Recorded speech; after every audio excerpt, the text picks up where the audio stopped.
Good morning. আমার আর একটা নতুন ব্লগে আপনাদের ওয়েলকাম জানাই। আজকে ওয়েদারটা মেঘলা মেঘলা আছে, কিন্তু গরম তো প্রচুর পরিমাণে আছে। এখানে কাপড় টাপড় ধুয়ে নিয়েছি, টাইম কিন্তু বেশি হয় নাই, টাইম বাজে 9:45।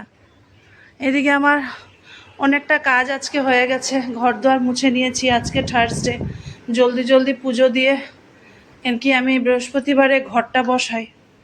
আপনারা জানেন লক্ষ্মীর ঘর বসাইতে হয় বৃহস্পতিবারে। মেয়ের স্নান হয়ে গেছে, খাওয়া হয়ে গেছে, স্কুলে যাওয়ার জন্য এখন রেডি করব। এখানে মেয়ের ব্যাগ ট্যাগ রেডি। ওর টিফিনে আজকে আমি সুজি দিয়েছি, ও সুজি খেতে ভীষণ ভালো পায়, তো সুজি দিয়েছি। এখানে আছে ইউনিফর্ম, এখন ওর রেডি টেডি করি, তারপরে আপনাদেরকে দেখাবো। আচ্ছা, স্কুলের জন্য রেডি। এই যে নাইরা, নো ওয়াটার বটল নো, আর যাও, bye bye. Bye bye friend. টান হয়ে গেছে, পুজো দিয়ে নিয়েছি। আসেন আপনাদেরকে ঠাকুরটা দেখাই। আজকে এত ফুল উঠেছে না আমাদের গাছে, যে এত ফুল উঠে, যা সুন্দর লাগে আসনটা সাজিয়ে দিলে। আসেন আপনাদেরকে দেখাই।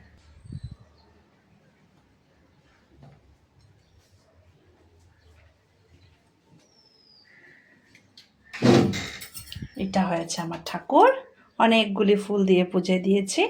এখানে বসিয়েছি লক্ষ্মীর ঘট। মা লক্ষ্মীর আমি প্রত্যেক বৃহস্পতিবারে ঘট বসাই। আমি আপনাদেরকেও বলি যাতে আপনারা ঘরের মধ্যে লক্ষ্মীর ঘট বসান, ভালো। লক্ষ্মীর ঘরটা বসানো ঘরে আর সধবা মেলোকের জন্য তো ভীষণই ভালো। তো আমি প্রত্যেক বৃহস্পতিবারেই আমি বসাই ঘরটা। এখন পুজো টুজো হয়ে গেছে, কাজটা শেষ। এখন আমি আমার জন্য কিছু বানাবো আর খাবো। কিছু বানাতে ইচ্ছাই করছে না, এত গরম যে কি বলবো। স্নান করে আসছি, আবার ভিজে গেছি। তো দেখি আজকে কিছু বানাবো না আমার জন্য, রুটি টুটি দেখি কিছু খেয়ে নেই। ঘরে যা আছে, একটু সাবু ভিজিয়ে রেখেছি, ওইটাই খেয়ে নিবো নাকি। দাঁড়ান, নিয়েছি সাবু, আর এখন এটা খাই। দুপুরে দেখি খাবো কি খাবো না, কিন্তু হাজব্যান্ডের জন্য তো রান্না হবে, মেয়ের জন্য রান্না করতে হবে। আমার সারাটা দিন কাজেই যায় গিয়ে, তারপরে কাজ টাজ করে একটু রেস্ট করি, তারপরে আবার 4টা 4:30টার থেকে আমার স্টুডেন্ট এসে যায়, ওদেরকে পড়াতে হয়। তারপরে ওদের ছুটির পরে 8টার দিকে আমি ফ্রি হই, ফ্রি না আবার আমার রাত্রে রান্না বান্না থাকে। আমার পুরাটা দিনই বলতে গেলে প্যাট। তাই যা সময়টা একটু ছিল নিজের জন্য, একটু ভাবছি নিজের জন্য একটু সময় দিয়ে একটু ব্লগিং করি। ব্লগিং করতে ভালো লাগে। আমি আগে অনেক টিকটক ভিডিও বানাতাম, কিন্তু টিকটকটা ব্যান হওয়ার পরে মনটা এত খারাপ হয়েছিল, তারপর থেকে আর মোবাইল কোনো সময় উঠাই নাই ভিডিও বানানোর জন্য। তাই এখন ভাবছি, আমার হাজব্যান্ডও আমাকে মোটিভেট করেছে, কেন কিছু করো না, ঘরেই তো বসে থাকো। অ্যাকচুয়ালি বসে থাকি না, কাজই করতে থাকি, কিন্তু হাজব্যান্ডের ভাষা তো এইটাই, কি করো ঘরে। তাই আমি একটু মোবাইলটা উঠিয়েছি, এর জন্য কি আমি একটু নিজের প্রত্যেক দিনে যে আমি কি করি না করি ওইটা আপনাদের সামনে তুলে ধরি। আশা করি আপনাদের ভালোই লাগছে ভিডিওগুলো। এই যে দেখে নেন, আমি এখন খাচ্ছি। একটাই কলা নিয়েছি, কেন কি ঘরে কলা নেই, হাজব্যান্ডকে বলেছি এটা অনেক পেকে গেছে, তো এটা দিয়ে সাবু দিয়ে কলা দিয়ে দুধ দিয়ে আমি এখন এটা খাবো। তো খেয়ে নেই, পরে কথা বলছি। তারপরে দুপুরে রান্না বান্না আছে, কি রান্না করব না করব আপনাদেরকে নিশ্চয়ই দেখাবো। বহুত গরম পড়েছে, তাই আমি মাছ মাংসটা অনেক স্কিপ করি। ডিমটা খাই, কিন্তু আজকে বোধহয় ডিমটাও বানাবো না। মেয়ের জন্য একটা ডিম সিদ্ধ দিব, কিন্তু কিছু হালকা পাতলাই রান্না করব, কেন কি এত গরম পড়েছে না। আর গরমে বেশি রিচ খাওয়াটা ভালোও না, আমার হাজব্যান্ডের অনেক গ্যাসের প্রবলেম, তাই আমি একটু রিচ খাওয়াটা অ্যাভয়েড করি। তো আমি খাই, একটু পরে দেখা করছি। খাওয়া দাওয়া হয়ে গেছে, সাবু খেয়ে নিয়েছি। সাবু শরীরের পক্ষে বহুত ভালো, আপনারা জানেন কি জানেন না আমি জানি না। সাবু হলো খেলে আবার পেটটা অনেক ঠান্ডা থাকে, গরমের দিনে ভীষণ ভালো। কিন্তু যেহেতু আমি চিনি খাই না, তো আমি কলা দিয়েই খেয়েছি, চিনি খাই না আমি। তো চিনিটা যদি আপনারা স্কিপ করতে পারেন তাহলে আরও বেশি ভালো। তো এটা হয়েছে আমাদের খাওয়া দাওয়ার কথা। আজকে আপনাদের সাথে একটা কথা বলবো। আমি বিয়ার আগে একটা স্কুল টিচার ছিলাম, আমি স্কুলে পড়াতাম।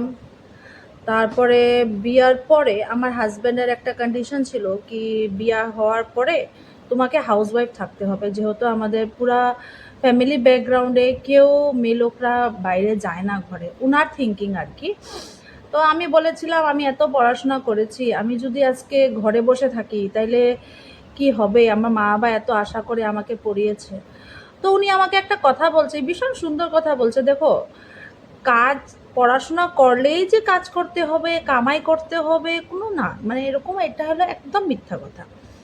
আমি যদি ঘরের নিডসগুলি, ঘরের দরকারগুলি যদি আমি পূরণ করতে পারি, তাহলে আমার মনে হয় না তোমাকে কাজ করার দরকার। তুমি বিয়ার আগে অনেক কাজ করেছো, এখন তুমি রেস্ট নাও।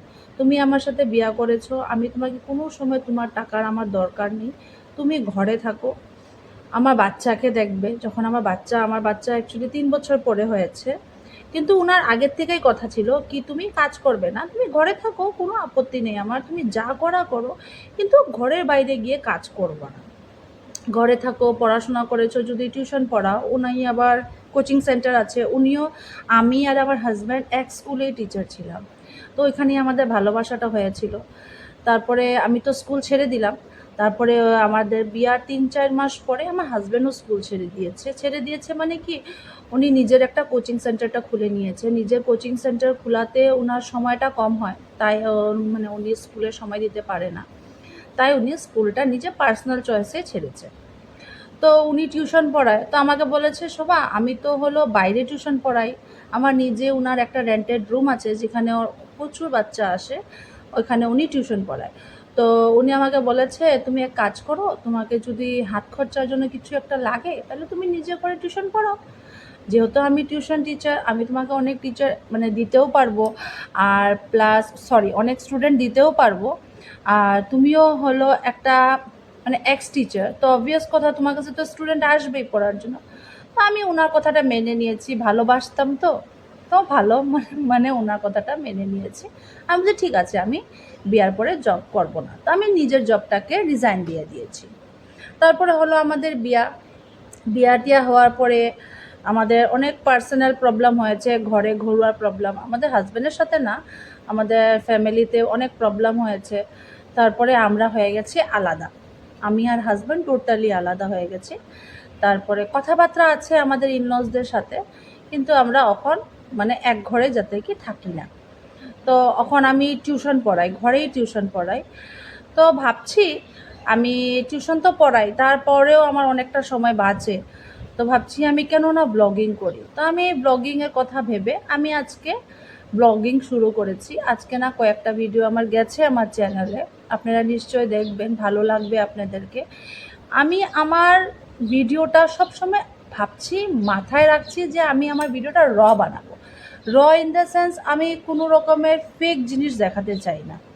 আমার হাজব্যান্ড ভীষণ ভালো, আমি আমার হাজব্যান্ডকে ভীষণ ভালোবাসি, কিন্তু আমার হয়েছে কি, আমার হাজব্যান্ডের খালি একটাই কথা, মেয়ে লোকরা বাইরে কাজ করতে আমি ভালো পাই না। তাই আমি ওনার কথাটা রেখেছি, যেহেতু উনি আমার অনেক কথা মানছে, তা আমি ওনার কথা একটা মানতেই পারি, তো আমাদের মধ্যে এই জিনিসের আন্ডারস্ট্যান্ডিং আছে। তো আমি ভাবছি আমি একটু ব্লগিং করি, আর আপনারা প্লিজ আমাকে একটু সাপোর্ট করবেন। আপনারা আমাকে সাপোর্ট করেন, ছোট ছোট ইউটিউবার অনেক আছে যাকে আমিও সাপোর্ট করব। আপনাদের কোনো অসুবিধা হলে আপনারা আমাকে ডিএম করবেন, মেসেজ করবেন, আমি আপনাদেরকে সাপোর্ট করব। কেন কি আমি জানি একটা ছোট থেকে উঠা, জিরো থেকে উঠা ভীষণ কষ্ট, 2-3 বছর লেগে যায় আমার মতে, আমি যেটা শুনেছি। হোক, কোনো ব্যাপার না, কিন্তু কথা হয়েছে আমি লেগে থাকবো, আমি প্রত্যেক দিন ভিডিও দিব, 1টা 2টো 3টা যা পারি, আমি কিন্তু প্রত্যেক দিন রেগুলারিটিটা রাখবো। তো আমি আপনাদের কাছে হাত জোর করে এটা করি যাতে আপনারা আমাকে একটু সাপোর্ট করেন, আর আমার ভিডিওটা দেখেন পুরাটা, আমার চ্যানেলকে সাবস্ক্রাইব করবেন। আমি হলো এমন কিছু বাজে দেখাই না আমার ভিডিওতে, আমি প্রত্যেক দিন যা করি আমার রুটিনটাই আমি ভিডিওর মাধ্যমে আপনাদেরকে দেখানোর চেষ্টা করছি। আশা করি আপনাদেরকে আমার চ্যানেলটা ভালোই লাগবে। তো এটাই ছিল আমার কোয়ার। তো আমার চ্যানেলকে নিশ্চয় সাবস্ক্রাইব করবেন, শেয়ার করবেন, আর আমার ভিডিওগুলিকে প্লিজ লাইক করবেন। এটাই ছিল আজকে আপনাদের সাথে গল্প। পরে ভিডিওতে দেখা হবে। টাটা, ভালো থাকেন, সুস্থ থাকেন। আর যে পরিমাণে গরম পড়ছে, আপনারা একটু ভালো থাকেন, বেশি করে জল খান, লেবু খান, আর ঘরে থাকা বেশি চেষ্টা করেন। ছেলে মানুষের পক্ষে সম্ভব হয় না ঘরে সব সময় থাকা, আমি জানি। তো আপনাদের যেটা ভাই আছে, হাজব্যান্ড আছে, যে আছে, আপনি ওদেরকে সবসময় বলবেন বেশি করে জল খেতে, গ্লুকোজ ওয়াটার খেতে। ঠিক আছে, পরের ভিডিওতে দেখা হবে। Bye bye.